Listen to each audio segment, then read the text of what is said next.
Selanjutnya dari chapter 182 mungkin hari ini. Silakan minumnya nyonya. Iya makasih ya. Sesaat setelah Alip dan Silpi meninggalkan apartemen, Aida yang masih duduk di tempat yang sama saat tadi pemeriksaan, dia sedang tidak fokus dan pikirannya kemana-mana itu sampai kaget mendengar tawaran barusan.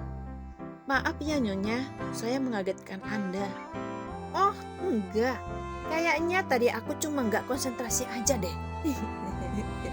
Ngomong-ngomong, Mbak Rani panggil aku Aida saja. Kayaknya umur Mbak Rani sama umur aku juga masih tua umur Mbak Rani deh. Merasa tidak enak dan dianggap terlalu tua untuk dirinya sendiri, maka Aida tentu saja tak mau dipanggil dengan sebutan seperti itu. Ya nggak apa-apa dong. Ya, biar kita temenan aja Mbak Rani. Biar lebih enak, kalau dipanggil nyonya itu kayak aku ini udah umur 50 tahun. Seru Aida yang masih bersikeras menolak.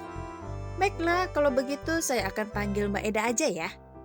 Nah, iya deh, gak apa-apa Mbak Rani, itu lebih baik.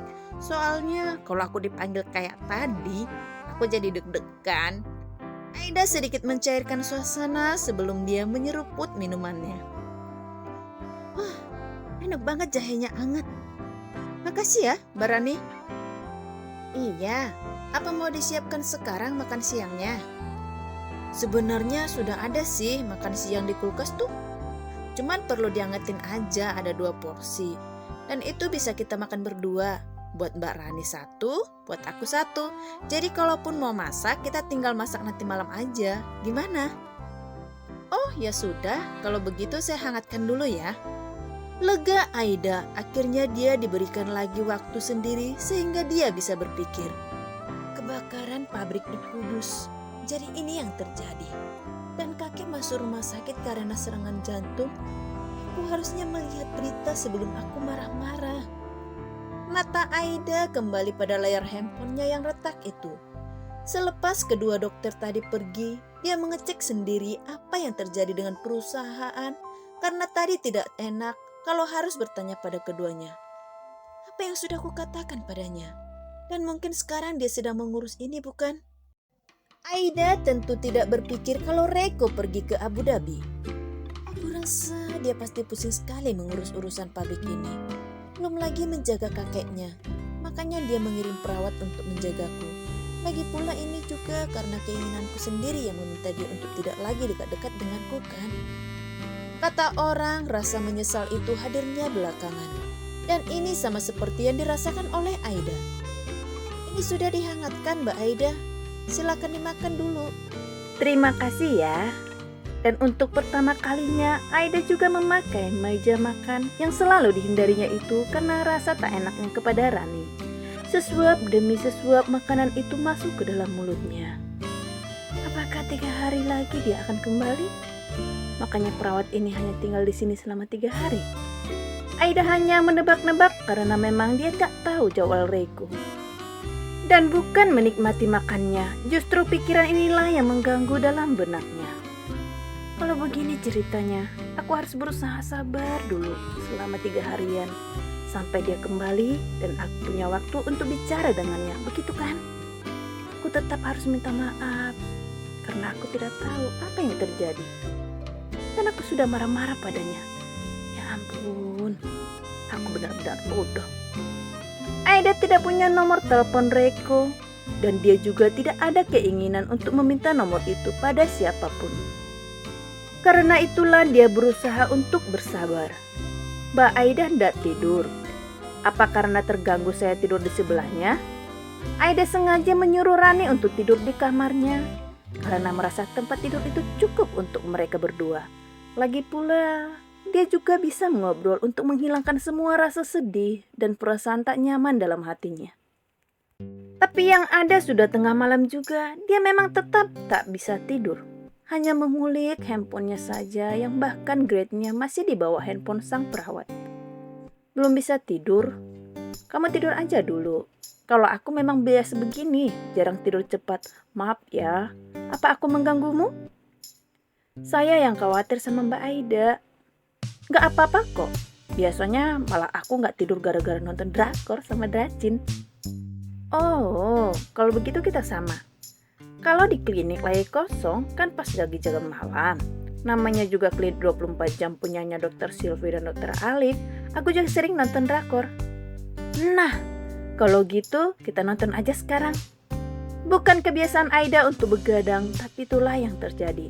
Di kamar itu, mereka justru menyalakan laptop dan menonton. Ya, Aida memang membawa laptop dari kampungnya. Kebetulan nonton berdua ada teman, jadi kadang-kadang menangis tertawa dan mereka menikmati itu. Kalau saat tertawa, kadang-kadang aku memikirkan tentang kebodohannya. Dan kalau sedang menangis, aku pun juga kadang-kadang memikirkan tentang kebodohanku. Dan perasaanku padanya juga semua yang terjadi ini. Aku ingin minta maaf padanya, tapi gimana caranya? Rasa yang tak biasa itu memang benar-benar mengganggu Aida. Dia tak tahu sampai kapan dia akan memendam semua rasa ini. Tapi waktu biologisku memang benar-benar jadi kacau balau. 3 hari ini aku malahan tidur di jam 9 pagi sampai waktu housekeeping datang. Yang ada setiap malam Aida jadi insomnia. Ditambah lagi perawat itu memang sangat baik sekali dan mengikuti keinginan Aida. Dan mereka memiliki hobi yang sama, suka nonton. Jadinya malam hari mereka benar-benar menghabiskan waktu di dalam kamar untuk nonton bersama. Aida tak pernah menggunakan ruangan lain kecuali kamar. Kalaupun dia mau tertawa menangis dan ataupun yang dilakukannya di kamar. Bahkan dia sengaja meminta perawat untuk menyiapkan makanan dan membawanya ke kamar. Aida benar-benar menghindari CCTV. Dirinya hanya keluar apabila kamarnya dibersihkan oleh housekeeping dan itu pun tidak lebih dari setengah jam. Dan hari ini adalah hari terakhir Rani bersamanya. Aku pasti akan merindukanmu, Mbak Rani. Sampai jumpa. Saya juga akan merindukan Mbak Aida. Sampai jumpa lain waktu. Wah, kalian benar-benar jadi dekat ya sekarang. Istri dari Alif itu pun sedikit menggoda Aida yang sangat dekat dengan perawatnya. Habisnya Mbak Aida baik banget sih. Aku jadi betah loh. Apalagi di sini kerjanya cuma nonton drakor. Pantesan ya kuota di klinik itu cepat banget habis. Kamu yang nonton drakor terus-terusan. Kan unlimited Dokter Sylvie. Hanya sekedar bercanda saja, Sylvie juga menggoda. Dan tentu saja ini diakhiri dengan tawa juga lambaian tangan Aida melepaskan perawat yang sudah menjadi temannya itu. Nanti sering-sering kontak aku ya. Aku pasti kangen banget sama Mbak Rani. Aida tidak bisa memberikan apapun karena dia memang tidak punya uang cash. Makanya rasa dalam hatinya tidak enak juga. Tapi dia pasti dapat bayaran lumayan kan? Pikir di dalam hati Aida. Dan itulah kata-kata penenang di dalam hati Aida yang berharap perawat itu mendapat bayaran yang bagus. Ya tentu saja, aku pamit dulu ya. Assalamualaikum. Waalaikumsalam. Setelah 3 hari dan melihat kondisi Aida sudah jauh membaik, maka Alif dan istrinya memutuskan kalau tidak perlu lagi ada perawat dan mereka juga sudah membuka jahitannya. Sampai jumpa minggu depan ya Aida. Tapi paling aku sendirian, soalnya Alif udah gak diperluin. Terima kasih Dokter Sylvie, sampai jumpa.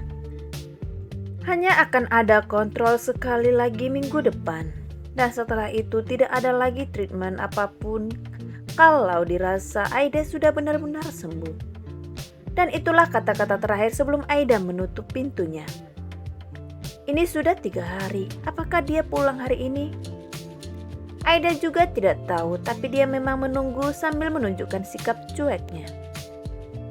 Mungkin aku bisa lihat besok pagi pas aku nyiapin makanan.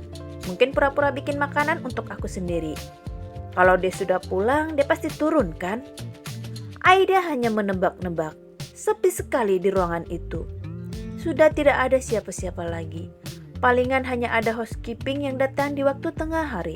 Setelah itu, Aida sendiri lagi. Dan karena tak ada lagi Rani, dirinya hanya berada di dalam kamar yang di apartemen tanpa melakukan apapun. Apa kemarin aku berpura-pura bahagia dengan Rani nonton drama?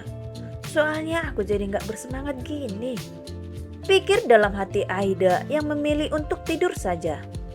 Sudahlah, aku hanya perlu berharap besok aku bertemu dengannya dan aku bisa bicara dengannya. Tapi apa benar Reiko akan kembali hari itu? Ini berarti sudah seminggu dari Rani meninggalkan apartemen ini dan berarti sudah 9 hari kamu tidak kembali ke apartemen ini kan? Pagi itu ketika Aida memotong-motong makanan untuk sarapan paginya sendiri, dirinya mengambil kesimpulan seperti ini. Pilu rasa hatinya. Di hari pertama setelah kepergian Rani, Aida masih bisa cuek. Dia masih berpikir kalau Reiko akan turun dan bicara dengannya. Tapi itu hanya angan-angan, termasuk di hari setelahnya dan setelahnya terus saja seperti itu. Sampai akhirnya sudah 7 hari berlalu, perasaan Aida semakin tidak mood.